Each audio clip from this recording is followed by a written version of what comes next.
Our next guest is State Representative Chris Paddie. Elected in 2012, Representative Paddie serves as chairman of House Energy Resources Committee and as a member of the Licensing and Administrative Procedure and Redistricting Committees. He also serves on the Sunset Advisory Commission.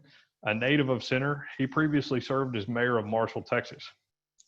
As a reminder to our attendees, if you would like to submit a question for Representative Paddie, please utilize the chat feature at the bottom of your screen. We will go till about 3:30 and wrap up with a few audience questions. Now, welcome, Chairman, and thank you for being here. Well, thank you, Jason. It's great to be with you today. I really enjoyed the previous presenters. Clearly, you guys put the smart guys on the front end, and then bring us politicians on here at the end.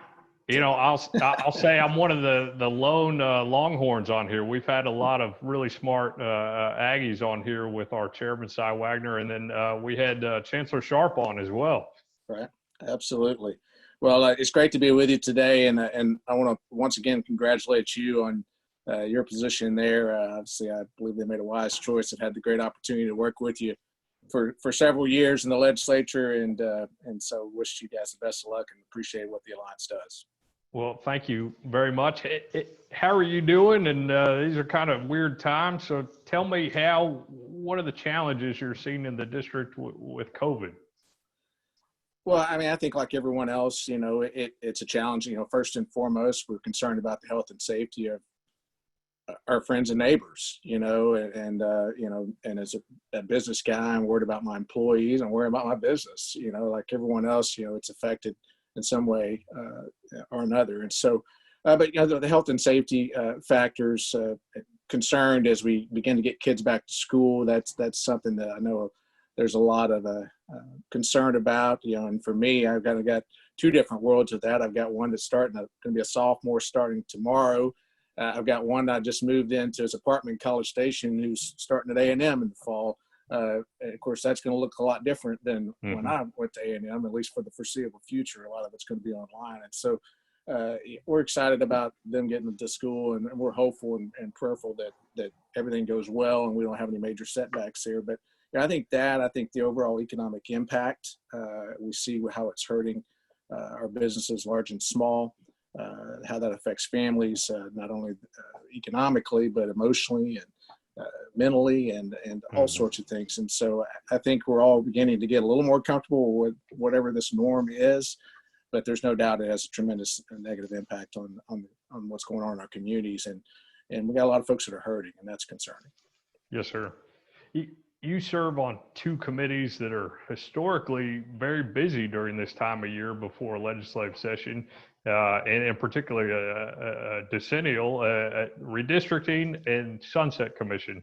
I know the Sunset Commission met last week, and you're trying to work through ways to take public comment, which is so critical to that process, but do it safely and succinctly.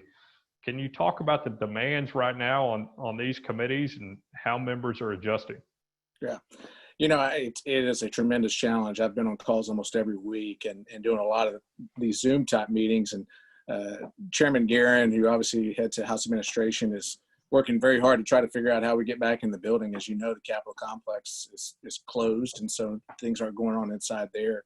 I think from an interim standpoint, and even speaking for my committee, although there's some important things that are listed on there as charges, they're not necessarily things that we have to do. And so, frankly, I don't have any plans because of all this to hold any interim hearings. There are those that really need to meet, appropriations, of course. You mentioned a couple that I'm on, and I'll speak to those a little bit. Redistricting, we were right in the midst of traveling around the state and had already made about 15 stops. We were just about to come out here to East Texas, and I think if we'd have gotten that in, we'd have been good. We probably would have had all the. That's all you need. Yeah, that's right. We would have known everything we needed, but obviously the ability to get public comment is really difficult in doing that, and so I don't see that continuing in the near term. Add on top of that the delays in getting the census information anyway, the apportionment information. I think the whole process is going to be pushed back to the point where we're going to find ourselves in a special session doing redistricting. And so Sunset is also a big challenge. We met last week. We were going to try to change our rules. Sunset is a little bit different. It's not like a standing House committee where it's governed by the House rules. Sunset makes its own rules.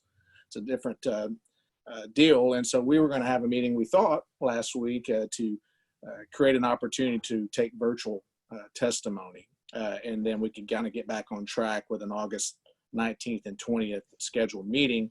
We've already missed some meetings in there. And we really got to get to work. You know, for those that don't know the Sunset process, you know, there's timelines, and it's not like any other committee that anyone has ever served on. You got to take that testimony. You're going to have a period of time. Usually a month later, you come back and hear some additional agencies, but you go ahead and make decisions on the one you heard a month ago, and then you got to, you know, come to an agreement of sorts, and then you got to draft bills that reflect whatever it is you came up with. And so at this point in the process, we're really going to run up against some timeline issues. By the end of August in 2018, when I was vice chair of Sunset, we had already heard 19 agencies and made decisions on 14 of them. As I sit here today, we've done none of that. And so we just got word yesterday that we are going to have a meeting on the 19th. We'll be invited testimony only from the agencies and the Sunset staff. For some of those agencies, but we will not do the 20th, which would have been TDLR, which is a large agency. And so we're going to attempt to start getting this ball rolling, but it's unclear at this point whether or not we're going to be able to do the work that we need to do. And you mentioned briefly, but on redistricting, do you think that with the delay in the census data that it'll really push it into a special session? I really do. I think, you know, for anyone who's been involved in the past, under normal circumstances, it's a crunch time type deal because you generally don't get it. You're well into session when you get it anyway. Now, Texas being a larger state, usually can get it a week or two earlier than they otherwise would, but even then, you're still up against it. It's going to be delayed. Although the administration has recently made a decision to move up by a month from the end of October to the end of September, getting in the apportionment data, but that's shortening our timeline. And frankly, the concern I have with that is that we're in a situation where we're going to severely undercount, I'm afraid, Texans. And that is going to have a significant impact on congressional seats. You know, before all of this, we were looking at numbers and projections that had us picking up 3, outside chance of 4 congressional seats. The way it's going right now, if we don't pick up the pace and figure out a way to get those numbers up, we could stay flat, or in some projections, I've seen us losing a congressional seat because the response rate is so low right now because we haven't been able to get out there. Those field workers haven't been able to get out there and really get those that haven't taken advantage of the online feature, which is so easy. It takes not even 10 minutes to do it. So it makes you wonder why you can't get people to do it. But it's a real concern I have right now that we're not going to get the count that we need, and it's going to have a really significant impact on our congressional seats. Yeah, absolutely, and just that's a good note for myself to make, that we'll share some of your information and others in rural Texas that have been putting out messages constantly, encouraging folks to fill out that census and really be counted. So thanks for your work there to boost rural Texas. Your district is among the top counties for natural gas production, but as we just saw the last panel, low gas prices have created some challenges for operators, but also a plus for stronger demand and a rebirth of domestic manufacturing. Can you talk just about macro, the importance of oil and gas to your district? Absolutely. You know, we a lot of areas of the state, I think of the Metroplex and places like that, we're kind of late to the game on some of that stuff. For where I'm from, all my life, we've had oil and gas activity. I'm in my real job. I'm in the radio business, and one of our stations that we own, that's in Carthage, Panola County, the call letters are KGAS, KGAS. So yeah, we think natural gas in particular is a pretty big deal over here in East Texas. I was encouraged to hear some of the comments earlier about the Haynesville, which obviously affects my district, and we are seeing some signs of some activity, and and some bullish sentiment on some of that, and that's obviously welcome news to us. But it's critically important when you look. I mean, there's in excess. I know in the last report, that's not even the most recent one. I mean, over 3,500 jobs, direct jobs that are affected by that. Wages, approaching $300 million. That matters. When you look at the school tax base and how it affects local governments, and it's huge. I've got nearly 12,000 royalty owners in my district. So yeah, it's a big deal, and so we pay very close attention to what's going on. We have some unique challenges where I represent. My 6 counties border Louisiana, and so that creates some kind of unique challenges as it relates to oil and gas activity and how we're moving water and produce water issues and things like that as well. But it's a big deal, and we're encouraged by some of the activity, and hopefully better days are ahead. Yes, sir. As chairman of the House Energy Resource Committee, you were critical last session to help your House and Senate colleagues see the importance of added inspectors and IT resources get to the Railroad Commission. Can you talk about those challenges, particularly as we approach a tight budget session where we will likely see a tight revenue estimate from Comptroller Hager? Yeah, no, absolutely. We know that it's going to be a challenge for all agencies, but we also know that the way the agency, the Railroad Commission, is structured, a lot of the funding is a result of activity that's coming in, and when that activity is down and you don't see as much of the production going on, you don't see as many permits getting pulled and things like that, then that is going to have a tremendous impact. And so our challenge is going to continue to be, just as it has been in previous sessions, when we address needs in IT and inspectors and well plugging and all of those areas, as to continue to maintain our commitment there, because just because the activity is down and there's not maybe as many permits going out the door, doesn't mean that there's not still just as much or more of a need for those inspectors for a well-funded well plugging program, and you go down the list of things. And so it is going to be a challenge of ours to make sure the Railroad Commission has the resources it needs to continue to be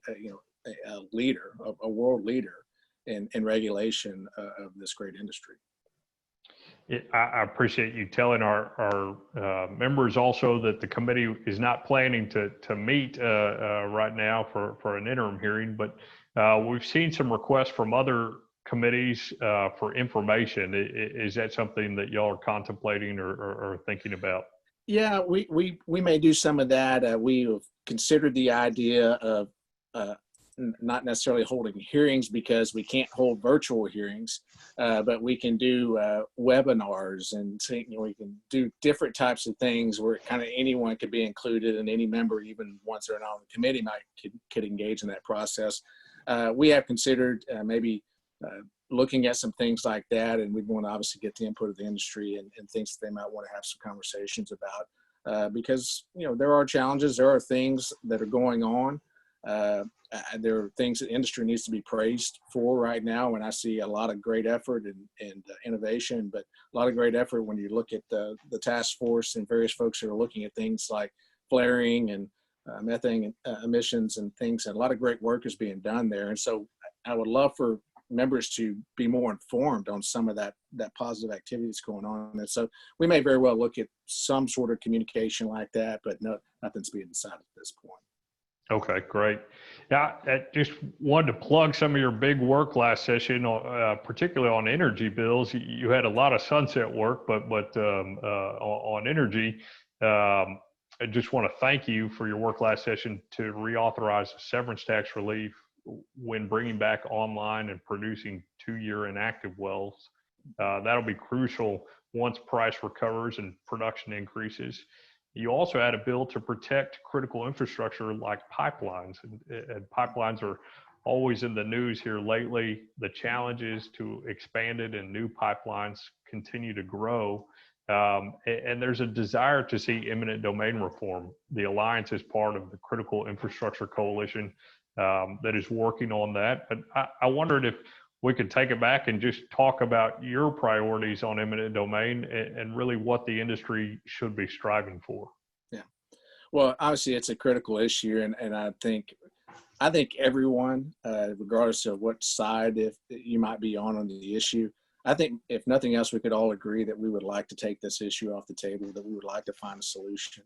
And I think that we have an opportunity to do that. I think, you know, I understand both sides, if you will. I represent a rural part of the state. I have great appreciation for landowners and people like Texas Farm Bureau and cattle raisers and all that. You know, those are my people in rural Texas. So I appreciate where they're coming from. At the same time, I appreciate that we have to do business in the state and that we have to get product to market, and we have to continue to do everything we can to allow what your members do to happen and for the benefit, and not only for themselves and their employees, but the state as a whole and the country as a whole, frankly. And so I think there's a deal to be made. I appreciate, I see an effort on industry's part to really take a lead this time, and a willingness to look at some of these issues as it relates to landowner rights and things like that, that maybe there are some things that people can live with. Now, I have no illusions that everyone is going to be happy when this is all said and done. All of your members won't be happy, and all the members on the other side won't be happy either, but that most people would say that might be a sign of a pretty decent deal. But Sure. I think we got to get it done. I think there's a will to do it. This obviously may not be the easiest session because I think it's going to be a difficult session to get a whole lot done, period, just because of the circumstances. But I'm really hopeful that we can find our way. And I look forward, because I do have a sense of both sides, if you will, and I think I have a pretty good understanding of the issue, that, you know, I look forward to playing any role that I can play and trying to find some middle ground there that we can live with and set this issue to the side. That's fantastic, and we certainly want to work with you on that. We've stayed away from it, but can we switch to politics for a moment? Lots of eyes on the White House, but what does the Texas House look like after November? Well, I think we'll have 150 members. Okay, good. Now, you know, obviously we're living in so many ways pretty unprecedented times. I mean, and people that know me know that although I'm obviously in the political game here, but I think sometimes I'm in it for different reasons than some other folks. I like to solve problems. I like to work on issues that improve the situation. And sometimes the politics gets us all a little down, but it's part of it. And this is a critical election. I would say, even to you and your members, I hope there's a recognition of how critical it is for you as well, because you have members that are friends and you have members that are not your friends.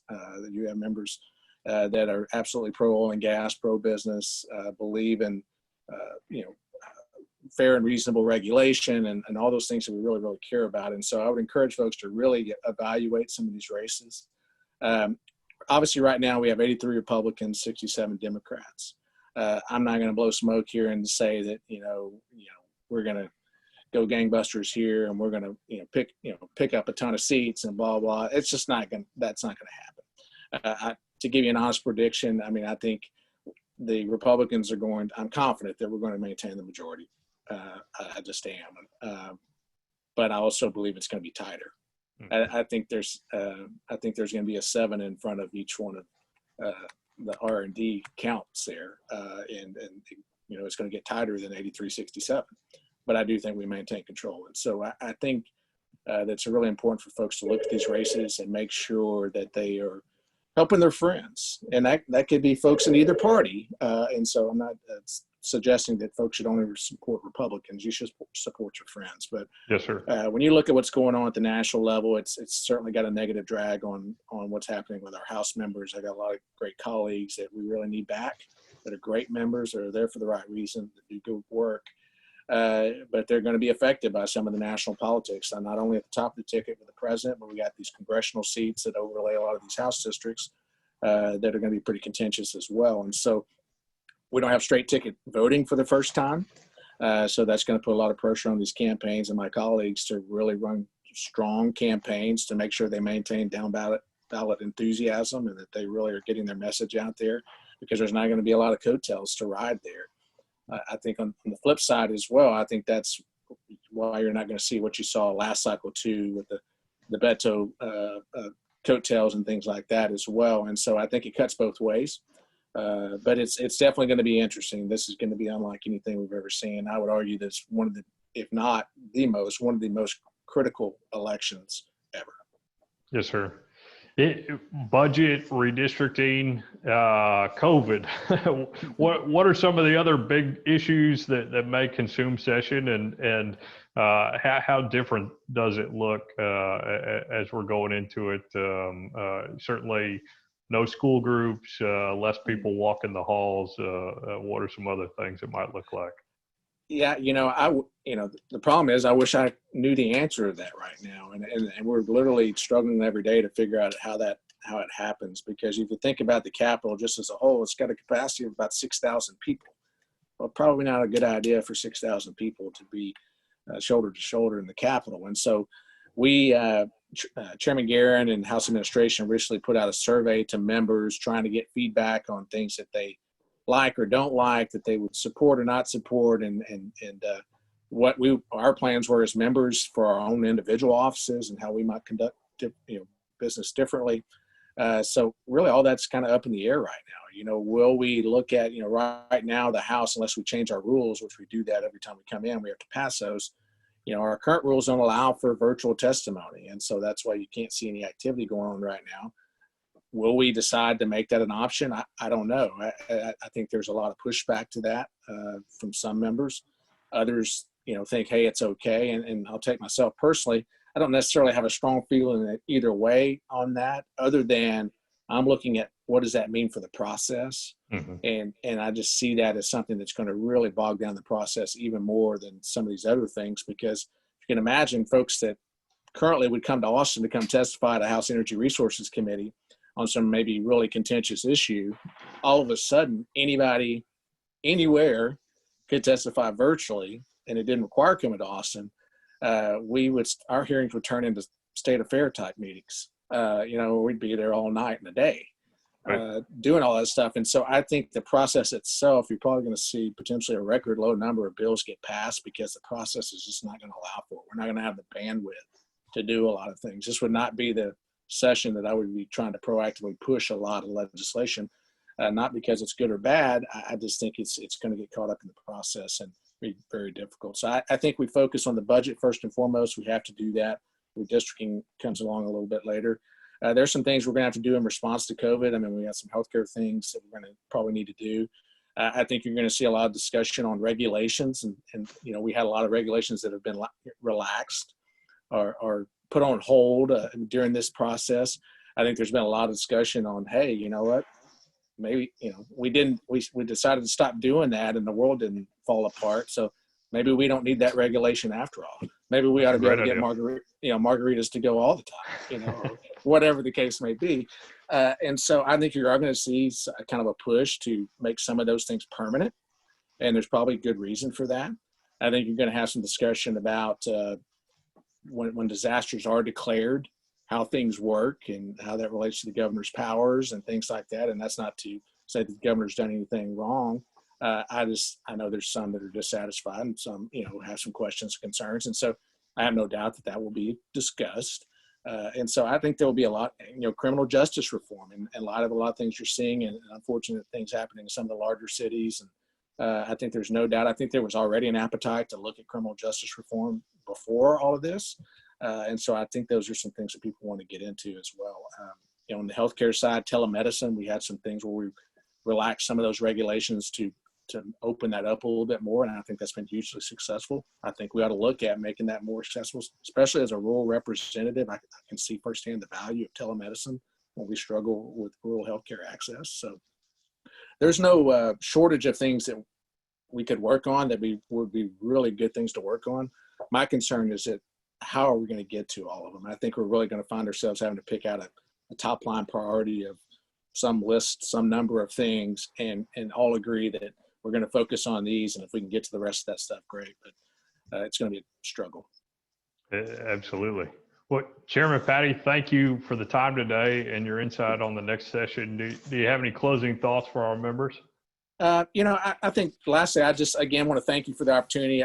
I want to thank the industry and your members. During this time, as we always do as Texans, folks step up and help folks, and the industry has been some of the folks, and I've seen it firsthand in my district. They've been first in line to try to help where there's need and stepping up and dealing with the economic impact of what's going on. I know members are having some challenge too, but supporting our communities, which they always have, doing things like that. I'm thankful for the work that's being done on some of the issues that we know we need to work on. Again, I mentioned flaring and methane emissions, CO2 emissions, things like that. I just commend the industry as a whole for the work that it's doing. Sometimes get bad rap from some folks and get called nasty stuff, I'd put the industry up against anyone for the amount of, for the commitment, both just in resources and trying to be innovative and find ways. And there's a reason why we have 99% cleaner fuels today than we did before. And while we've seen emissions going down and while we've seen all this great stuff, that didn't just happen. That happened because of the industry and the members that you represent. And so I just thank you for that and appreciate what you do. And like you guys, I'm hopeful for better days. That's perfect. Well, thank you. And we look forward to seeing you soon. All right. Hopefully in person soon. That's right. That's right.